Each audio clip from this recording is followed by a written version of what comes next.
Right now on Current News, guilty on all charges. The jury reaches a verdict in the trial of former police officer Derek Chauvin over the death of George Floyd. Plus, soldiers at the border say they are dealing with a dangerous situation. We have a reporter down there with more on the migrant crisis. Reaching out to at-risk kids, the NYPD is making strides with its Explorers program. I'm Emily Drooby, standing along a dangerous stretch of Utopia Parkway in Queens. A deadly accident on this road could soon bring about major change. I'll have that story.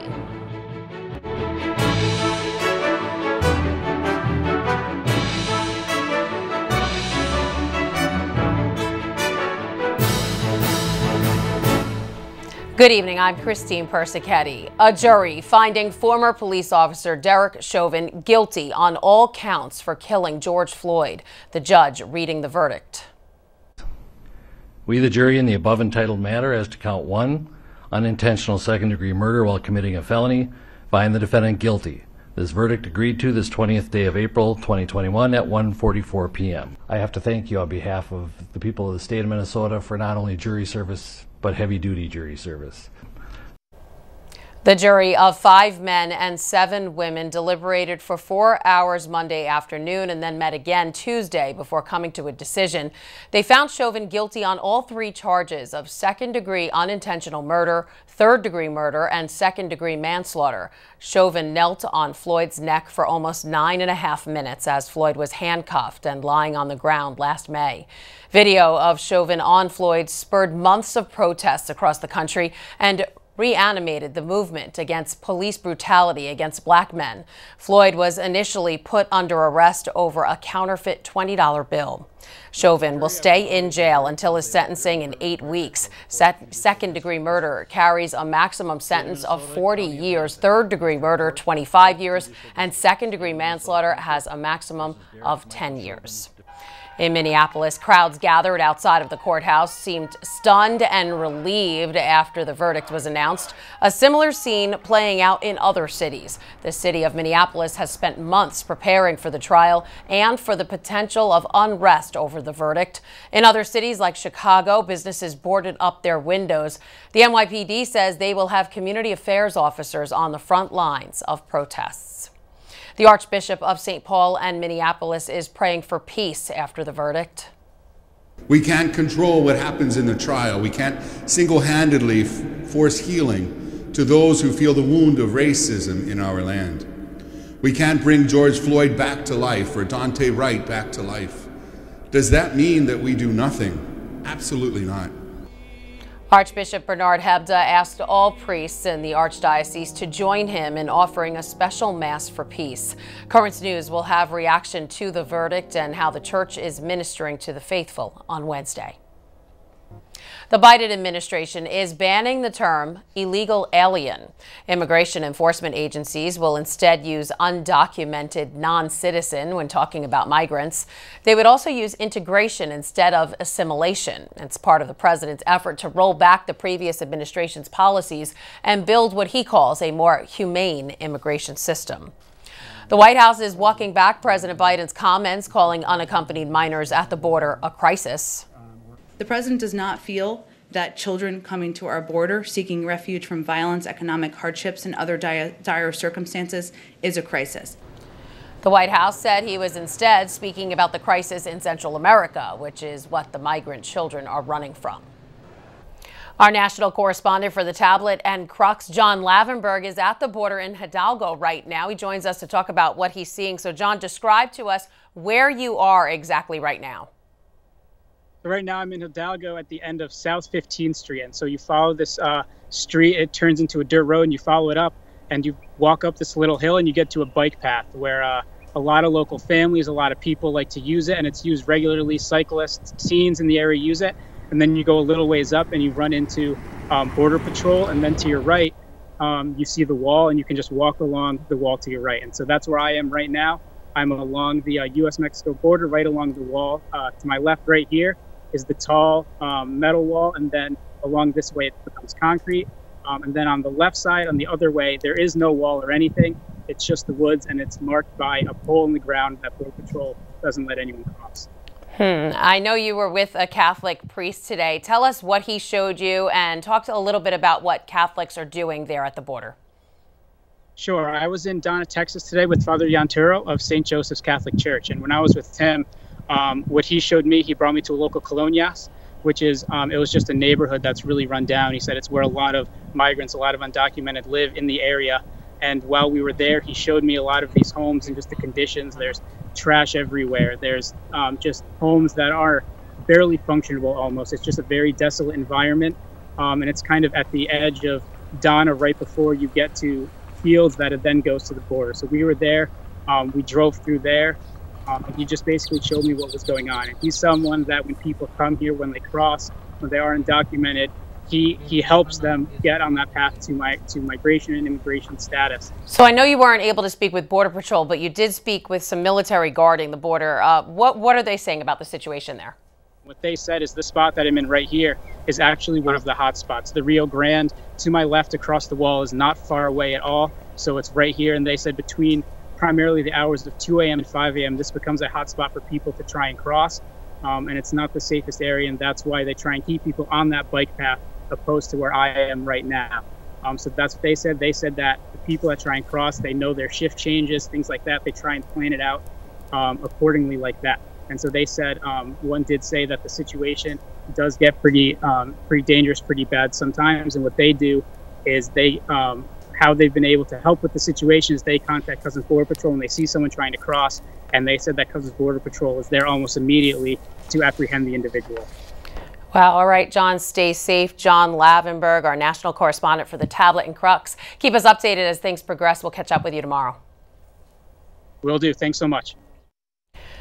So keep it here for continuing coverage of the crisis situation at the border. On Wednesday, John will talk to us about a humanitarian center he's visiting that's helping the migrants once they cross the border. Again, that's tomorrow on Currents News.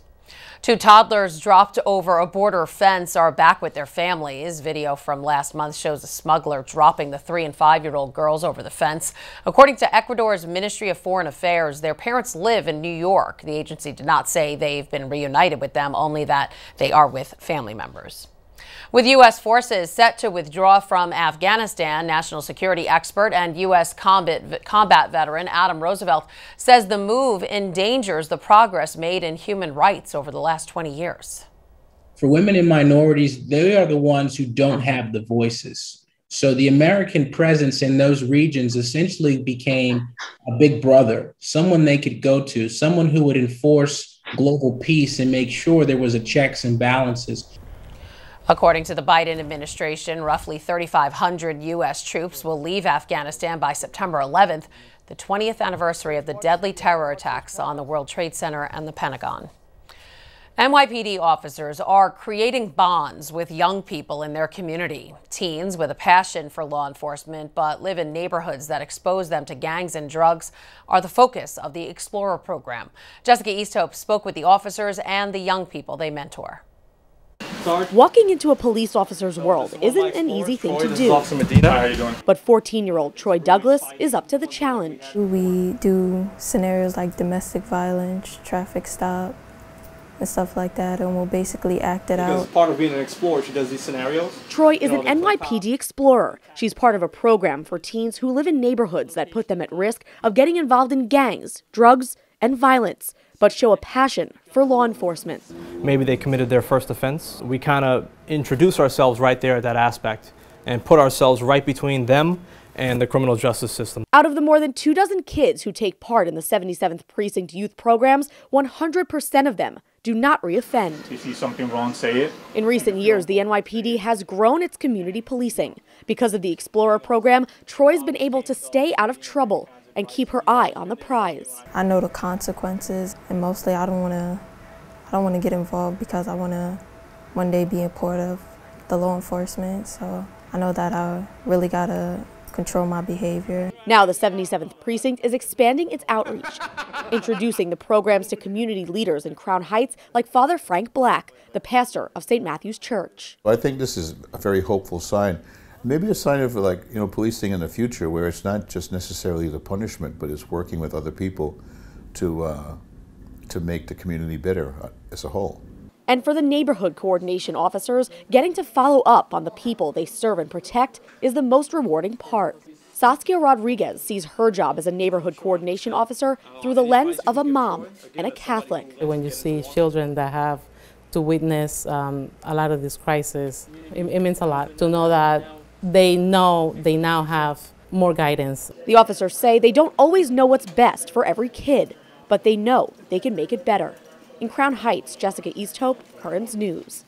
There's a lot more news headed your way. Queens residents are pushing for change along a dangerous stretch of Utopia Parkway. Plus, European drug regulators weigh in on the Johnson & Johnson vaccine that was paused in the U.S. And it was survivors actually telling us, this is what we need, this is what we would like.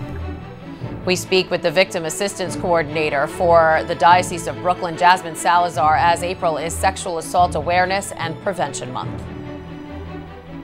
There are now some big changes to the tablet website. You can get personalized access to the Catholic news you value. Sign up for free at thetablet.org.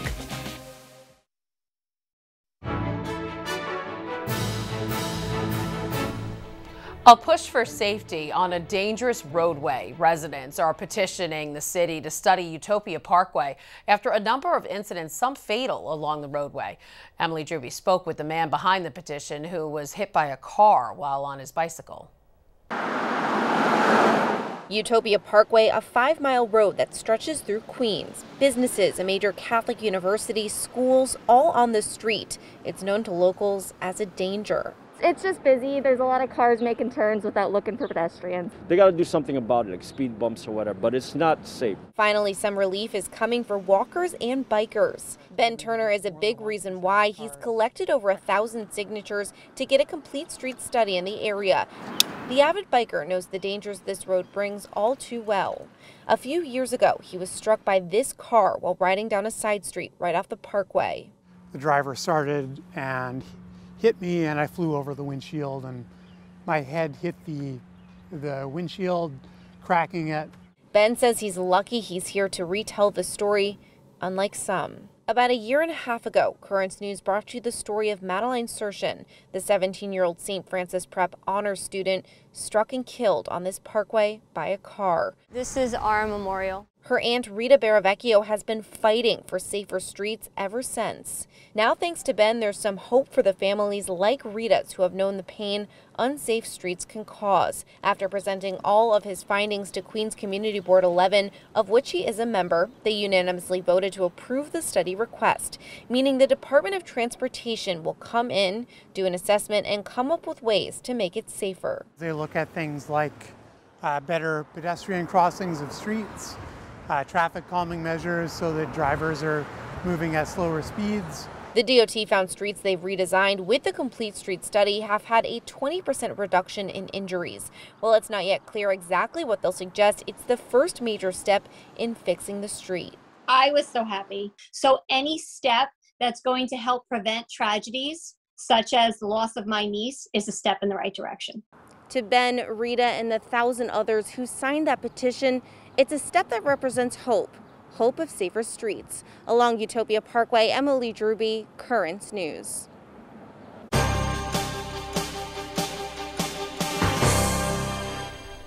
A possible link is found between Johnson & Johnson's vaccine and rare blood clots. Europe's drug regulator says a warning should be added to the label, but stresses the benefits outweigh the risks. Their determination was made after a small number of blood clot cases in the U.S. Johnson & Johnson halted the European rollout of its one-dose vaccine after the FDA recommended a pause while the cases are examined. Here in New York City, vaccination efforts are ramping up as Mayor Bill de Blasio announces several new vaccination sites across the city, including the American Museum of Natural History. So far, the city has more than 600 sites and has administered close to 6 million shots. This as New Yorkers ages 50 and up are now able to walk into any city-run site and get vaccinated without an appointment. The city is agreeing to reimburse New York Archdiocese Catholic schools for the cost of COVID testing services. Under the agreement, the city will also cover the costs of future testing, as well as provide them the same quality testing as public schools. The deal was reached after the New York Archdiocese won 2 court cases against New York City. April is Sexual Assault Awareness and Prevention Month, and here in the Diocese of Brooklyn, there are strong measures in place to provide healing and protection to survivors of abuse. Joining us now is Vice Chancellor for the Diocese, Jasmine Salazar, who is also Victim Assistance Coordinator. And Jasmine, the Diocese of Brooklyn actually became an example for other dioceses when it comes to helping victim survivors. How did that happen? Tell us about it. In the Diocese of Brooklyn, that came from the group of survivors that we have over here. Survivors came forward and came in contact with me and shared an interest in wanting to be involved in a development of what could be provided for survivors. And so I think what made it most successful and why other dioceses reach out to us is because it was services that were being provided to survivors, but at the request of survivors. It wasn't us, it wasn't us imposing, hey, we think this would be great for you. It was survivors actually telling us, this is what we need, this is what we would like. Wow. All right. Our diocese currently has a lot of strong programs in place to protect minors and to respond to those who have been hurt by someone representing the church. Tell us what some of the measures include. Sure. So in regards to protecting minors, the Diocese of Brooklyn has a very strong safe environment program, which involves mandatory training for all volunteers, all employees, and all members of the clergy in order to be aware of what sexual abuse is, what the signs are, how to prevent it, and how to report if you see something. And the children as well, they have different education programs to educate them on, listening to their internal sirens, what to do if something feels uncomfortable. And then as far as our response to victims and survivors, we have a pretty robust program. The initial is when someone comes in contact with the diocese, I respond to them after they make their initial call and just listen. First, listen to what they're reporting, but in addition to that, listen to where they're at, what they might be in need of, offer them some short-term counseling and refer them out to therapy, to independent licensed therapists if that's something that they would like. And in our diocese as well, we have a support group for men. We have a survivors advisory committee. So we're actively doing different things and always trying to come up with something new to respond. And Bishop DiMarzio also meets with survivors and listens to them. He also holds the annual Hope and Healing Mass, but that was put on hold this year because of the pandemic. Now, I know it helps survivors by showing them, they're not alone. What more can you tell us about that Mass, and are there plans to hold another one soon? Absolutely. It is a yearly Mass. Unfortunately, because of the pandemic, we had to postpone it this year. But it is something that we're looking forward. We're already having meetings to plan next year's Mass. And it is a very grace-filled event when we have this Mass, because all the clergy of the diocese also attend, and that's upon invitation and request of our survivors group. And it's everyone coming together, standing in solidarity, praying for healing, because this has affected not only the primary victims, but has affected our whole Catholic community. So it's a very special event, and everyone, who I've been in contact is always asking me, when's the next one? They really look forward to it. All right, Jasmine Salazar, Vice Chancellor for the Diocese of Brooklyn and Victim Assistance Coordinator, doing a lot of important work there. Thanks for being with us. Thank you.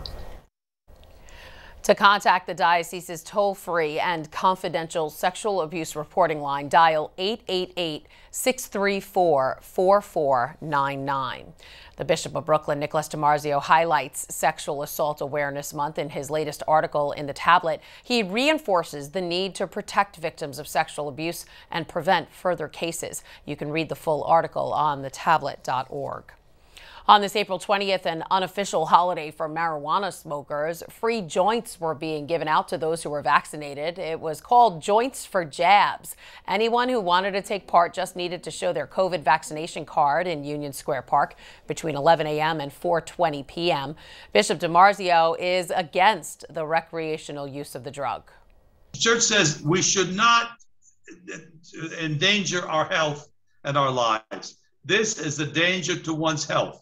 It's not something that should be used. Just as alcohol and if used in moderation is not a danger. And marijuana, unfortunately, is like smoking. Any smoking is bad for your health. And so is marijuana bad for your health. It could cause cancer. There's a clear effects, cause and effect there. A study by the Colorado Department of Public Health and Environment found marijuana smoking is especially dangerous for young people, leading to impaired learning and memory. Still to come on Currents News, she lived through 2 world wars and witnessed the dawn of the civil rights movement. When we return, we look at the life and legacy of the oldest American, Hester Ford. Do you have a story idea or want to share a tip? Email us at newstips@desalesmedia.org or call our 24-hour number, 718-517-3122. We'll be right back.